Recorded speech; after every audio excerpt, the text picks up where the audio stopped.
Today here we're with Debra at the Ethnic Media Conference. So Debra, give us a little introduction about the work you do. Sure, thank you. Really nice to be here. Nice to be here at the Ethnic Media Conference. So I have a firm, Nakatomi PR, and we're a communications firm. We do a lot of statewide public education programs, social marketing programs on really important issues for the Asian American, Native Hawaiian, and Pacific Islander communities. We have worked in partnership with Ethnic Media Services for many, many years, many decades actually. They're a very valuable partner in helping us get our information out to all of the diverse communities in California. Ethnic media are trusted, important messengers in communities, and we really value the relationship we've had with them, like you. Yeah, thank you so much for your trust. Especially, I think the trust is very important.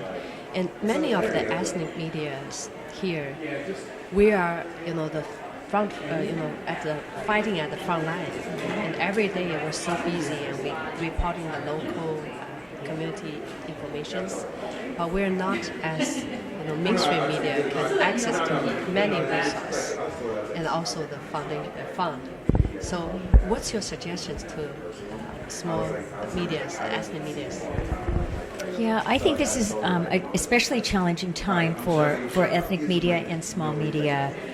I think that in terms of just my thoughts about how media can continue to be really valuable partners in community, to find ways of working with the nonprofit organizations that are serving the community and really helping to educate the public, including potential sponsors and partners, about the critical role that community media, in-language media, ethnic media have in sharing critical information to communities.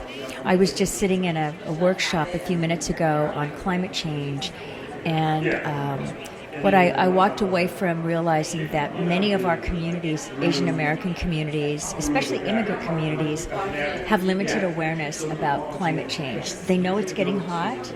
They know that there are issues around water quality, air quality, those kinds of things, and that there are threats to health. But they don't understand the causes. They don't understand how necessarily they can avoid or keep themselves healthy. So in order to do that, we need to have partners in community with trusted people like nonprofit organizations that we can work with, and of course ethnic media. Thank you. And in this conference today, what's your takeaways? I guess probably my primary takeaway is that this is a really strong, growing, powerful sector in terms of how information is shared in community. It's very diverse and growing even more diverse with each year. And I feel that is the richness of the ethnic media sector that, we talk about, you've heard the term sleeping giant, that this is a growing sector that is really finding its voice.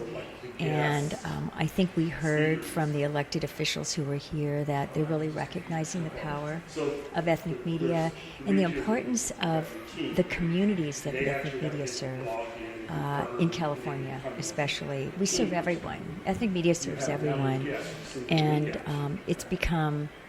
I think it's being noted now as a really vital, important sector. I heard that California State Library Stop the Hate Fund is going to be coming to the end. You heard about that? Yes. What do you think? Well, number one, I feel that. Funding like the Stop the Hate funding should not be time limited. Clearly, it was demonstrated from the inception that this was really necessary funding. There's a lot of work that had to be done in community around capacity building, helping organizations be stronger. We know that hate violence and hate incidents are not time limited. They're not going to go away in 3 years. In fact, we're still continuing to see incidents.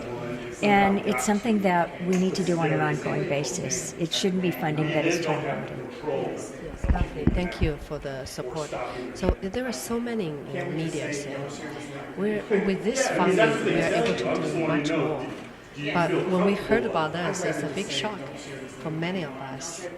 I think it's just a starting. We thought it's just a starting, just scratch the surface, and they're going to end this funding. And do you think that it's possible that in the future that we can access to other funding, or state legislators will consider to some other kind of funding? Well, I think this is the time, and I think many of the community members, we heard from the panel yesterday that many community organizations are working together just as they did at the beginning of this funding, when this funding was first conceived, to share information, to provide data about the community and the incidents, and to work together with a singular voice, an advocacy voice, a strong voice, to speak to all of the members of the legislature, certainly, but decision makers about the importance of this funding, the importance of continuing these programs. Well, thank you so much. Thank you.